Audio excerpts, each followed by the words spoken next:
Assalamualaikum warahmatullahi wabarakatuh. Ketemu lagi bersama Miss Alfi. Hari ini udah hari Senin lagi ya, cepet banget. Nah, karena hari ini hari terakhir Miss Alfi ngajar di kelas 3, jadi kamu harus semangat belajarnya, oke? Nih, Miss Alfi sudah siapkan. Ada 2 karakter. Sebetulnya ada banyak, tapi Miss Alfi hanya membutuhkan 2 karakter aja.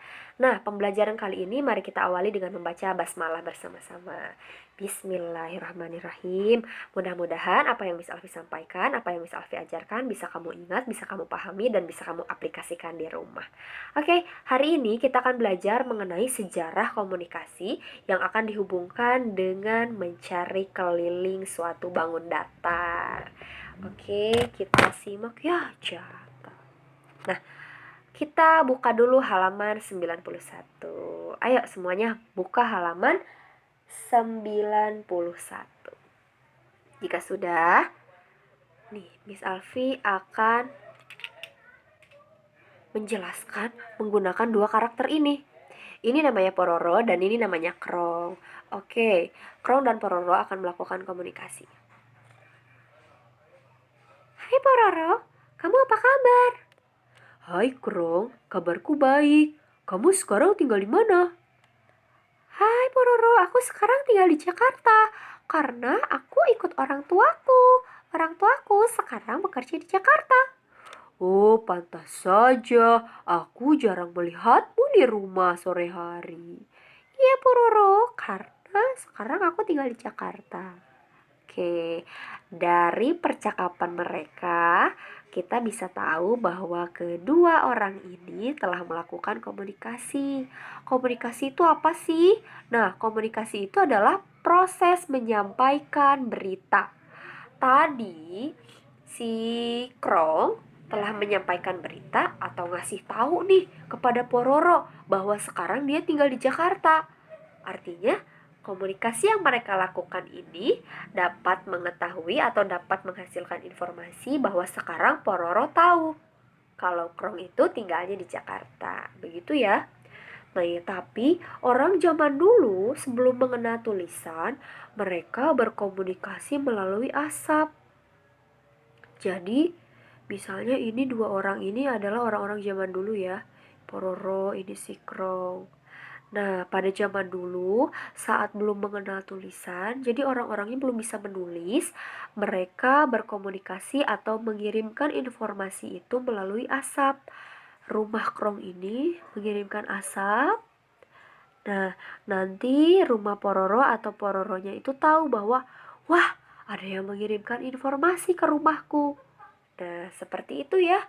Terus seiring berjalannya waktu, mereka itu membuat suatu alat atau benda yang dapat memberikan informasi. Contohnya adalah kalau di Indonesia ya, contohnya adalah kentungan. Kamu tahu nggak kentungan seperti apa? Kentungan itu biasanya ada di pos ronda yang bunyinya tung tung tung tung tung tung. Nah, seperti itu. Misalnya kalau ada maling, terus misalnya untuk mengumpulkan warga, gimana caranya supaya warga bisa kumpul? Kalau Pak RT-nya datang ke rumah masing-masing, kan capek ya. Misalnya datang ke rumah si A, tuk tuk tuk, ayo mari kita berkumpul di desa.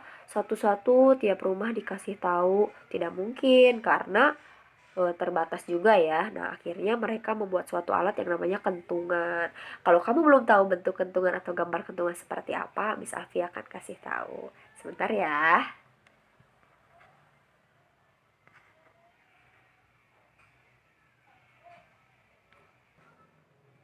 Oke, ini adalah gambar kentungan nih. Biasanya ada di pos ronda ya, ini ya. Fungsinya apabila dibunyikan bisa untuk menandakan ada maling, ada kejahatan, atau hanya diminta masyarakat untuk berkumpul. Lalu seiring berjalannya waktu lagi, orang ada yang menemukan suatu alat. Nah, orang-orang menemukan alat, misalnya ada sirine ya, ada tadi kentungan.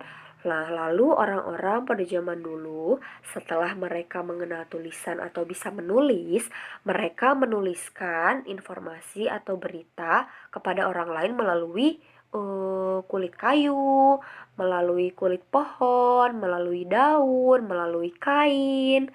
Nah, sebelum ditemukannya kertas untuk mengirim surat. Tetapi lama-kelamaan orang semakin pintar, mereka menemukan surat. Akhirnya, jika berkomunikasi jarak jauh nih, misalnya si Kerong di Jakarta, Pororo di Bandung, melakukan komunikasi jarak jauh, mereka mengirimkan surat yang diantar oleh kurir.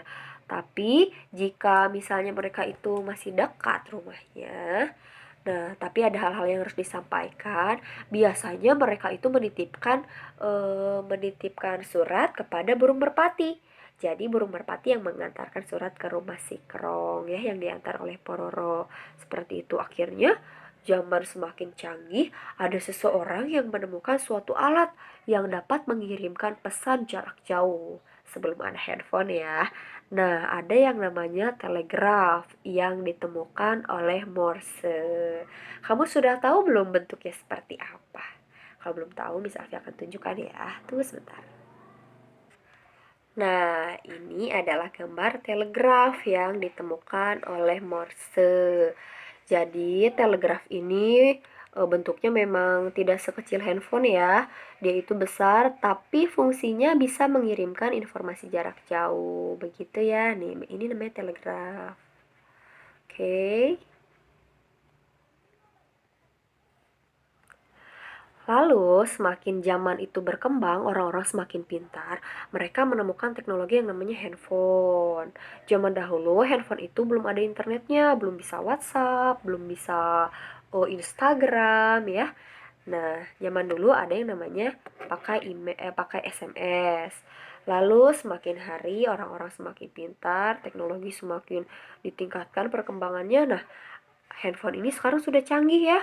Bisa WhatsApp. Contohnya pun sekarang kita belajar jarak jauh, bisa melalui YouTube ya, bisa melalui Classroom. Nah, seperti itu. Tapi jangan salah, kamu tidak boleh mempergunakan handphone ini hanya untuk bermain game. Ya, pergunakanlah handphone dengan seefektif mungkin untuk belajar ya, untuk menambah ilmu pengetahuan dan untuk menambah pertemanan. Seperti itu. Sekarang kita lanjut ke halaman berapa ya? Oke, ke halaman 95 tentang mencari keliling suatu bangun datar. Oke? Oke, misalnya si Krong ini ingin mengukur berapa keliling persegi yang ada di hadapannya. Caranya tidak mungkin si Krong ini hanya berdiam di sini ya. Dikira-kira misalnya sepertinya keliling persegi ini jumlahnya 2 deh. Nah, nggak bisa ya dikira-kira ya. Artinya cara menghitung kelilingnya, si Kerong ini harus berkeliling memutari persegi ini. Diputar ya, mengitari persegi ini. Nah, barulah dia tahu berapa keliling dari persegi ini. Kalau misalnya dia berjalannya lewat sini, tidak bisa juga ya. Seperti tadi, dia harus mengikuti alur. Dia ke sini, ke sini, ke sini, dan ke sini. Ini dinamakan dengan sisi ya. Nih, yang ini dinamakan dengan sisi, artinya persegi ini memiliki berapa sisi? Mari kita hitung. Ya, 1, 2, 3, 4. Artinya persegi ini memiliki 4 sisi. Cara menghitung kelilingnya bagaimana? Nah, mari kita lihat gambar berikut ini. Nah, oke. Tadi kan cara menghitung keliling itu dengan memutari perseginya ya. Dengan berputar. Artinya dia berjalan dari A, berjalan ke B, dari B dia berjalan ke C, dari C dia berjalan ke D, dari D dia berjalan ke A. Wah, artinya sudah kelihatan. Tinggal diapakan? Tinggal dijumlahkan. Dijumlahkan dari A ke B, dari B ke C, dari C ke D, dan balik lagi dari D ke A. Mudah kan mencari keliling suatu bangun datar? Nah, kamu bisa lihat di sini ya. Keliling sama dengan, artinya cara mencari keliling sama dengan garis AB, ya, AB ditambah garis BC, tambah garis BC, ditambah garis CD, tambah garis CD, tambah garis DA. Oke, keliling bangun datar adalah jumlah panjang semua sisinya. Kalau di sini ada 4 sisinya, artinya keempatnya dijumlahkan. Oke, paham? Kalau sudah paham, kamu kerjakan halaman 96. Kerjakan yang ini ya. Nih, tentukan cara menentukan keliling bangun datar. Tadi seperti apa nih si kerong jalan-jalan? Berarti dari mana? Dari sini ya. Si kerong berjalan, kemudian ke atas, kemudian dia balik lagi, kemudian dia ke sini. Nah, kamu tentukan. Oke? Oke, cukup sekian yang dapat Miss Alfi sampaikan. Mari kita akhiri pembelajaran ini dengan membaca hamdalah bersama-sama. Alhamdulillahirabbil alamin. Mudah-mudahan apa yang Miss Alfi sampaikan kamu pahami, kamu mengerti, dan kamu bisa mengerjakan tugas-tugasnya ya. Oke, karena ini video terakhir di kelas 3, Miss Alfi ucapkan maaf yang sebesar-besarnya apabila dalam mengajar di kelas kemarin, lalu saat membuat video-video yang lalu dan sekarang masih banyak kekurangan. Mudah-mudahan kita bisa segera bertemu lagi di sekolah ya. Walaupun nanti Miss Alfi gak ngajar lagi di kelas 3, kamu jangan malu-malu nanti kalau misalnya ketemu sama Miss, tetap menyapa, tetap salim ya. Oke, mari kita akhiri dengan membaca hamdalah. Alhamdulillahirrabbilalamin. Assalamualaikum warahmatullahi wabarakatuh. Dadah.